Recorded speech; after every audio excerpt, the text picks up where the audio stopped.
Hello dear viewers, आज आपको बताएंगे अगर आपका कोई एक्स्ट्रा टैक्स बन रहा है और आपको पे करना है तो इस तरह से इनकम टैक्स पोर्टल के माध्यम से आप अपना एक्स्ट्रा टैक्स आसानी से पे कर सकते हैं नेट बैंकिंग, क्रेडिट कार्ड या डेबिट कार्ड के माध्यम से। तो इस तरह से इनकम टैक्स का पोर्टल जो है ओपन कर लेंगे।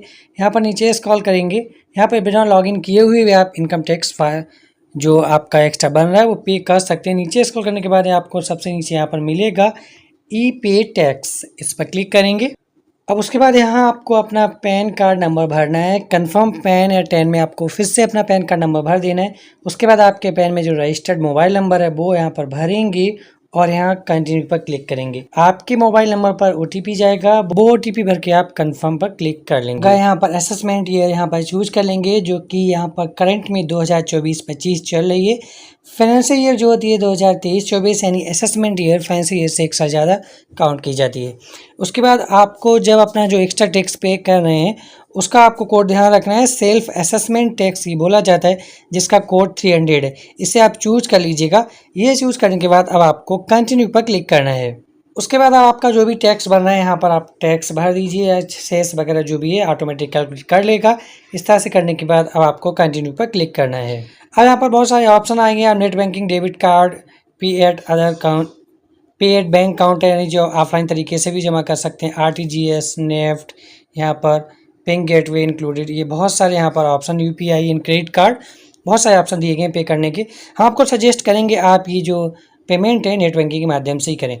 तो ये तो एक प्रोसेस हो गया बिना लॉगिन किए हुए। जो आपकी पैन कार्ड का लॉगिन आईडी है आप डायरेक्ट पे कर सकते हैं टैक्स। उसके लिए आपको पता होना चाहिए कि आपका कितना टैक्स एक्स्ट्रा बन रहा है, कितना अमाउंट आपको पे करना है।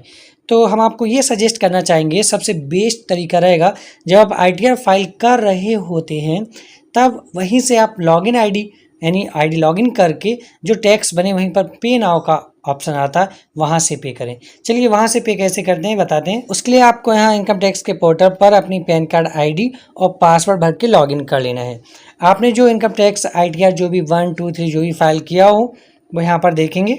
इस तरह से आईटीआर भरते समय जब आप सारी स्टेप्स कंप्लीट कर लेते हैं, नीचे स्क्रॉल करने पर यहाँ पर देखेंगे जो टैक्स पेड है, आपने जो टैक्स ऑलरेडी पे कर चुके हैं वो देखेंगे अमाउंट यहाँ पर, और टोटल टैक्स लायबिलिटी यानी टैक्स आप पर बन कितना रहा है वो देखेंगे। इसका डिफरेंस अगर आपके टैक्स लायबिलिटी पर आ रहा है पॉजिटिव में यानी ज़्यादा बन रहा है तो आपको पे करना पड़ेगा, नेगेटिव में रहा है तो आपको वो रिफंड मिल जाएगा।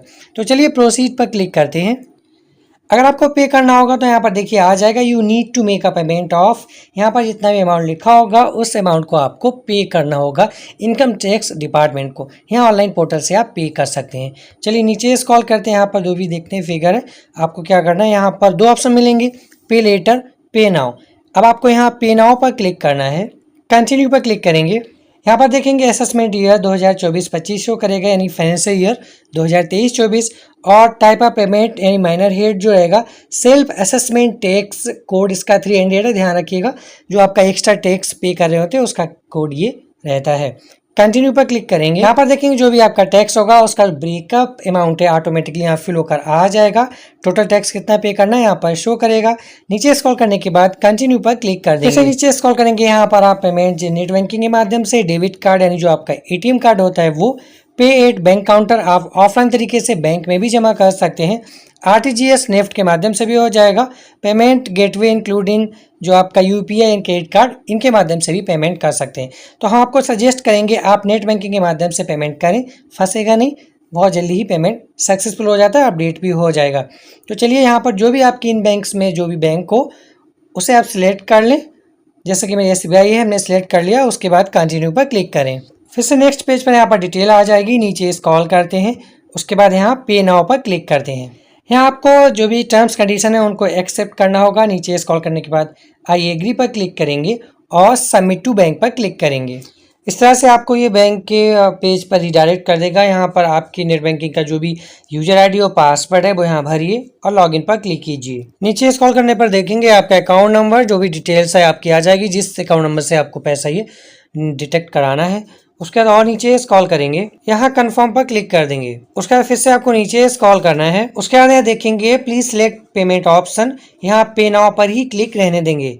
नीचे स्क्रॉल करेंगे, यहाँ आपके बैंक में रजिस्टर्ड मोबाइल नंबर पर ओटीपी जाएगा, हाई सिक्योरिटी पासवर्ड, ठीक है, वो भरिएगा और कन्फर्म पर क्लिक कीजिए। एक बात का विशेष ध्यान रखिएगा, जब आप पेमेंट कर रहे हो तो बैक या रिफ्रेश बटन ना दबाने, तो पेमेंट फेल्ड हो सकता है। ओके, आपका बीच में फंस जाएगा तो प्रॉब्लम होगी। जैसे पेमेंट आपका सक्सेसफुल होगा ओटीपी भरने के बाद, आप थोड़ा वेट करें और ये पेज बैंक से हट के दोबारा डायरेक्ट हो जाएगा इनकम टैक्स के पोर्टल पर।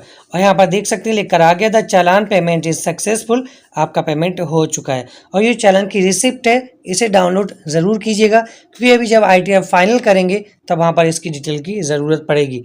चलिए यहाँ डाउनलोड पर क्लिक करके डाउनलोड कर लेते हैं। इस तरह से आपको दिखा दें, ये आपकी चालान की रिसिप्ट है जो आपने पेमेंट किया है। अब चलिए चलते हैं ITR की तरफ। आपको फाइनल भी करना है, सबमिट करना है और वेरीफाई भी करना है। नीचे स्क्रॉल करने के बाद यहाँ पर देखेंगे बैक टू रिटर्न फाइलिंग, इस पर क्लिक करेंगे। जैसे यहाँ पर बैक आएंगे, यहाँ पर देखेंगे आपका जो पेमेंट है यहाँ पर 0 हो चुका है। अब आपको टैक्स कोई भी नहीं देना है, ठीक है। देंगे बाई चांस मान लीजिए पेमेंट सक्सेसफुल होने के बाद आपकी रिसिप्ट डाउनलोड हो जाती है, लेकिन ये बैक टू रिटर्न फाइल के पेज पर नहीं आता है या लॉग आउट हो जाता है, नेट एरर हो जाता है, तब आपको क्या करना है, फिर से लॉगिन करना है। और फिर से लॉगिन करने के बाद यहाँ पर जो भी आपकी फाइलिंग चल रही है कंप्लीट रिज्यूम फाइलिंग, उस पर क्लिक करना है। इस तरह से इन स्टेप्स में आ जाएंगे। यहाँ पर देखेंगे अगर आपका जो पेमेंट है, जो टैक्स आपने पे किया है, ओके, वो यहाँ अपडेट नहीं हुआ है, तो आपको क्या करना पड़ेगा, इसे यहाँ पर मेंशन करना पड़ेगा। उसके लिए आपको क्या करना है, टैक्स पेड वाले कॉलम पे क्लिक करना है। उसके नीचे स्क्रॉल करेंगे, यहाँ पर सबसे नीचे वाला कॉलम आएगा advance tax and self assessment tax payment, show detail पर क्लिक करेंगे। जैसे कि यहाँ पर देखेंगे हमारा ऑलरेडी अपडेट हो चुका है, यहाँ पर खुद से ही चढ़ गया है, ठीक है। अगर नहीं अपडेट होता है तो आपको क्या करना है, एड अनदर, यहाँ पर एक ऑप्शन आएगा, यहाँ पर ये चीज़ ब्लैंक होगी, वैसे तो मेरा यहाँ पर दिखा रहा है। जब ये ब्लैंक होगी तो आपको ऐड पर क्लिक करना है और वहाँ पर ये डिटेल मांगी जाएगी, BSR कोड और डेट ऑफ डिपॉजिट, किस डेट में आपने टैक्स पे किया है, उसका सीरियल नंबर ऑफ चालान का जो सीरियल नंबर है, और टैक्स पेड, कितना टैक्स पेड किया उसका अमाउंट। BSR कोड और सीरियल नंबर ऑफ चालान ये कहाँ होता है, जो आपने रिसिप्ट डाउनलोड की है चालान की, उसे ओपन करते हैं। ये चालान रिसिप्ट आप देख पा रहे होंगे, यहाँ पर साफ साफ लिखा है BSR कोड, यहाँ पर देख सकते हैं, ये आपको भरना है। ये 7 डिजिट का होता है BSR कोड। उसके बाद चालान नंबर यहाँ पर लिखा हुआ है, ये 5 डिजिट का होता है, ओके। और टेंडर डेट, ये आपका डेट ऑफ चालान होती है, इस डेट में आपने पे किया है, ये यहाँ से नोट डाउन कर लेंगे और यहाँ पर वो डिटेल भर देंगे। अगर ऑलरेडी भरी हुई है तो कोई प्रॉब्लम नहीं है। और जो भी सेव है, आपको डिटेल भरने के बाद पहले सेव करना है, फिर कंफर्म पर क्लिक करना है। इस तरह से आपने जो टैक्स पे किया होगा वो यहाँ पर अपडेट हो जाएगा, और जो टैक्स लायबिलिटी बन रही होगी उनका डिफरेंस, अगर आपका रिफंड बन रहा होगा तो आ जाएगा, नहीं तो आपका मिला के जो टैक्स है टोटल 0 हो जाएगा। यहाँ आपका आएगा प्रीव्यू रिटर्न, इस पर क्लिक करेंगे। उसके बाद यहाँ इस पर टिक करेंगे और नीचे स्क्रॉल करेंगे, प्रोसीड टू प्रीव्यू पर क्लिक करना है। ये प्रीव्यू ओपन हो जाएगा। आप चाहे तो इसे डाउनलोड भी कर सकते हैं, फाइनल सबमिट करने से पहले पूरा एक बार चेक कर सकते हैं। उसका स्क्रॉल करके सबसे नीचे आ जाएंगे। अब यहाँ ऑप्शन आएगा प्रोसीड टू वैलिडेशन, इस पर क्लिक करेंगे। यहाँ पर देखेंगे वैलिडेशन सक्सेसफुल हो गया है। अब आपको अपने ITR को वेरीफाई करना होता है, उसके लिए प्रोसीड टू वेरिफिकेशन पर क्लिक करना है। यहाँ पर देखेंगे आपको ई वेरीफाई करना होगा, आप मोबाइल नंबर जो आपके आधार से लिंक है उसके माध्यम से, तो पहला ऑप्शन चूज करेंगे, उसके बाद कंटिन्यू पर क्लिक करेंगे। यहाँ पर ई वेरीफाई करने के बहुत सारे ऑप्शंस हैं, तो आधार OTP सबसे आसान है। पहला ऑप्शन चूज करेंगे, I would like to using Aadhaar OTP, okay, इस पर क्लिक किया।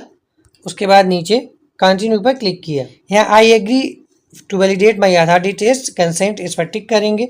जनरेट आधार OTP पर क्लिक कर देंगे। इस तरह से आपके आधार में रजिस्टर्ड मोबाइल नंबर पर OTP जाएगा, वो OTP आप यहाँ भरिए और वैलिडेट पर क्लिक कीजिए।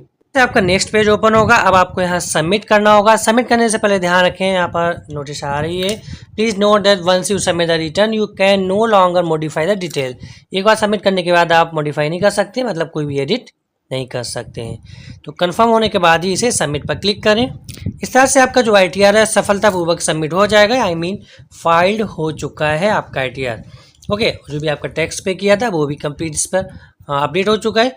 अब आपको यहाँ डाउनलोड रिसिप्ट पर क्लिक करके अपनी रिसिप्ट डाउनलोड कर लेनी है।